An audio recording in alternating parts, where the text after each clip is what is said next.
Oui, salut Pinchas, comment vas-tu? Très bien, et toi? Ah, très très bien, je suis content de t'avoir finalement dans mon café.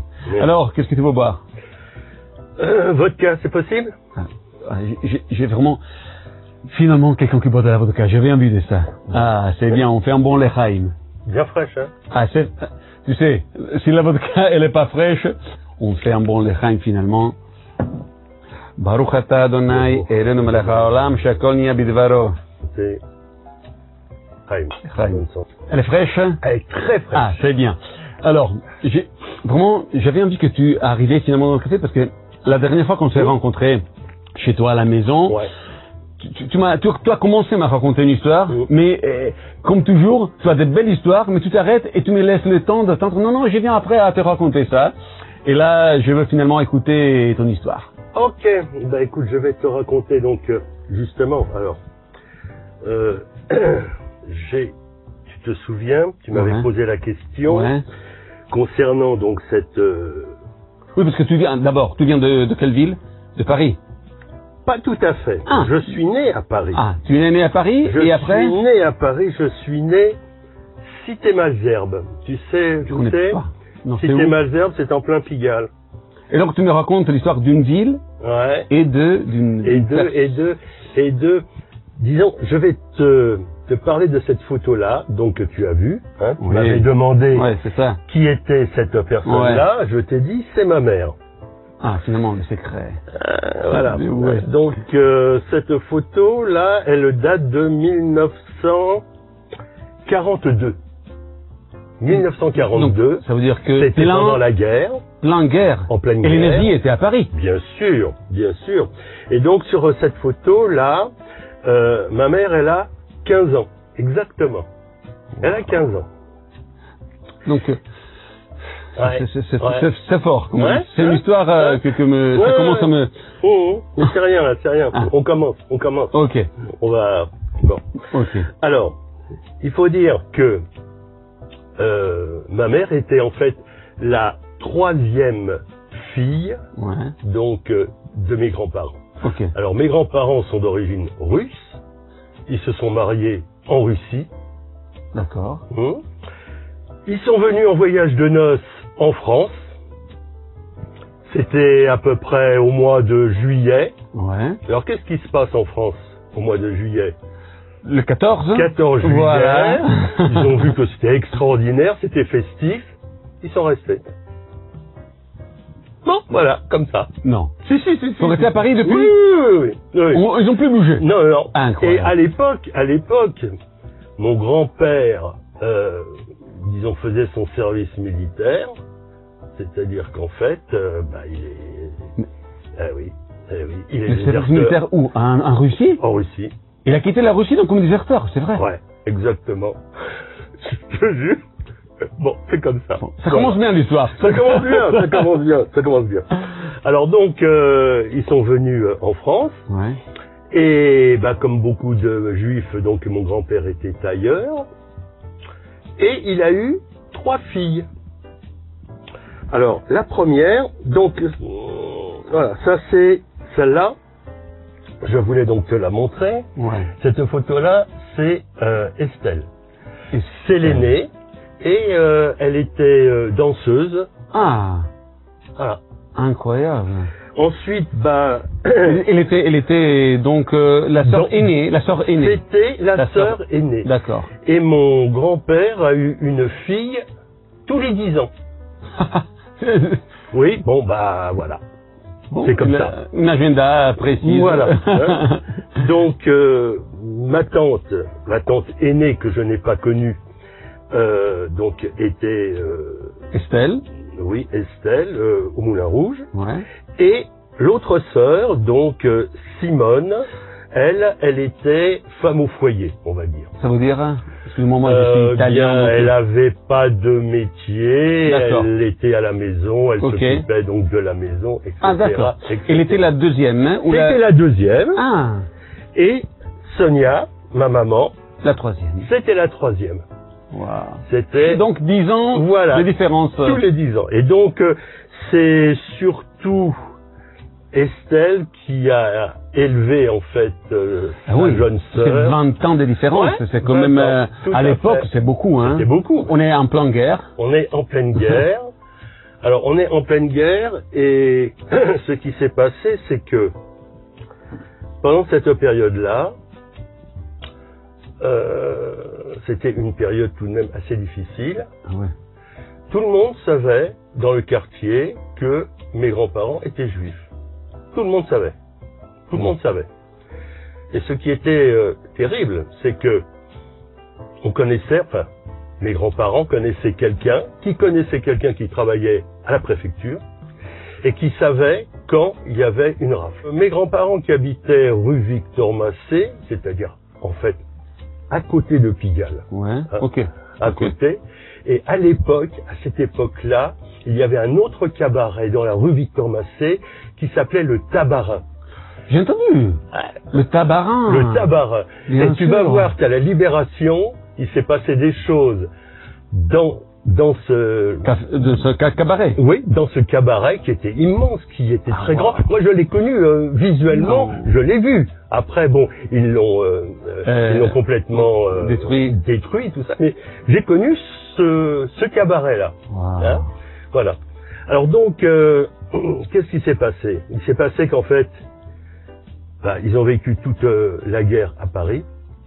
Et effectivement, lorsqu'ils savaient qu'il y avait des rafles d'étrangers, Les étrangers, les Arabes. eh bien, c'était des juifs, mais qui n'étaient pas français.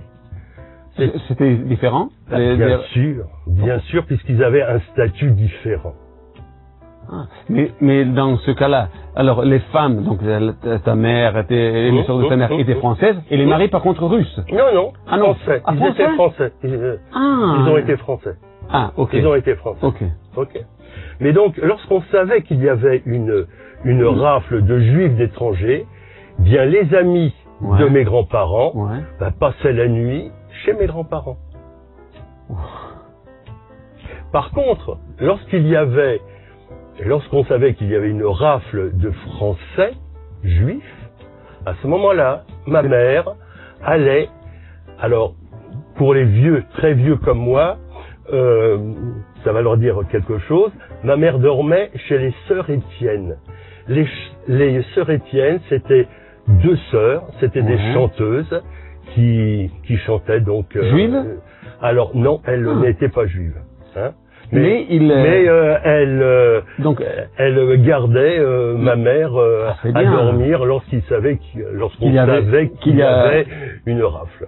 Et donc c'est ce qui fait que ma mère, pendant toute la guerre, elle a dormi avec sa valise prête. Ah oui, prête à partir. Sous le lit, comme beaucoup de Français.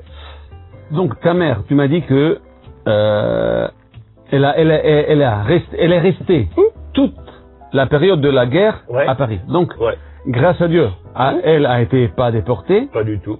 Incroyable. Et ses sœurs? Alors, ses sœurs, justement. Alors, la sœur aînée,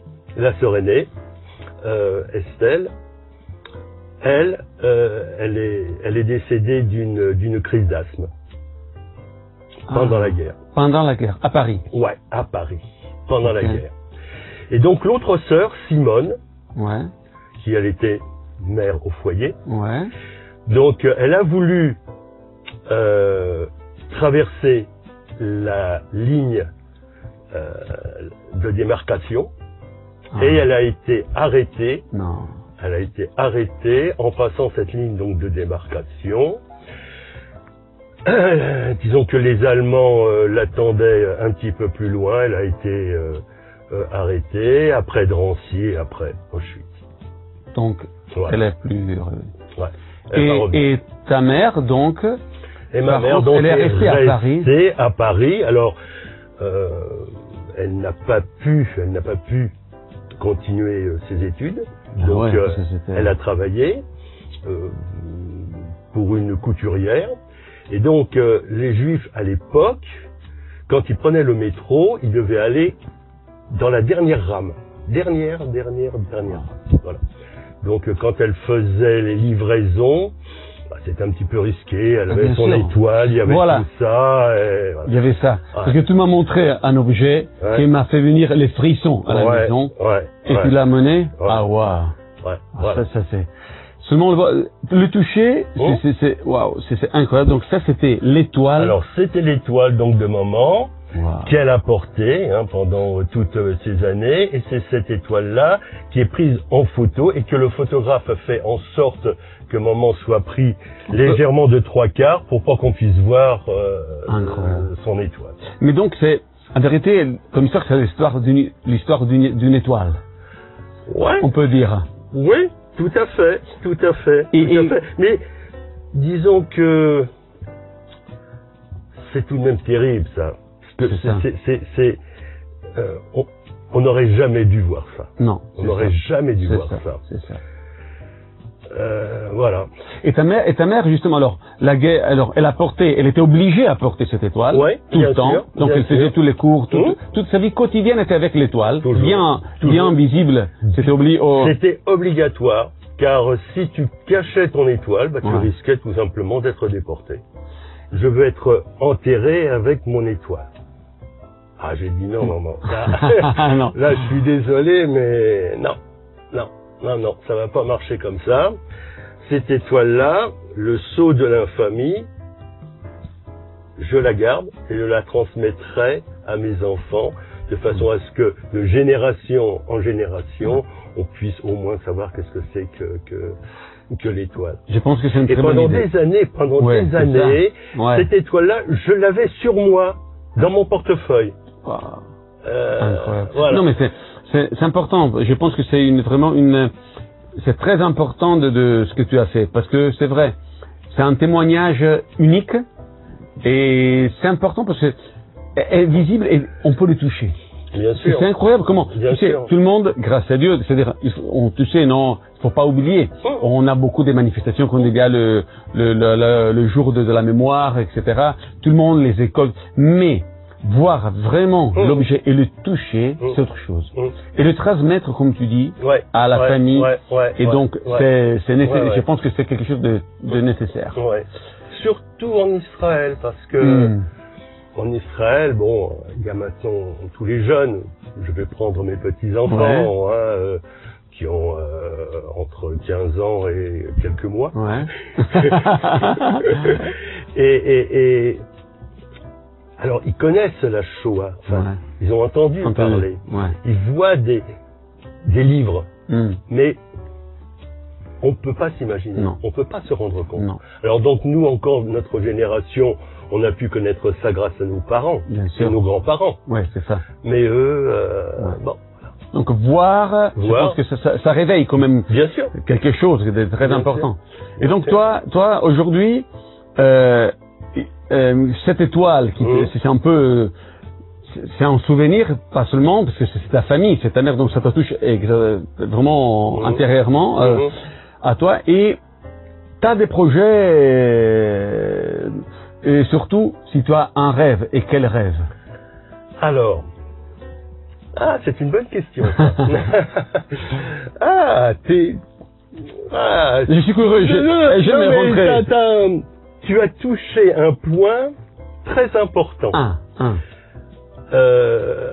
Parce que cette étoile que je considérais comme quelque chose d'infamant, Ouais.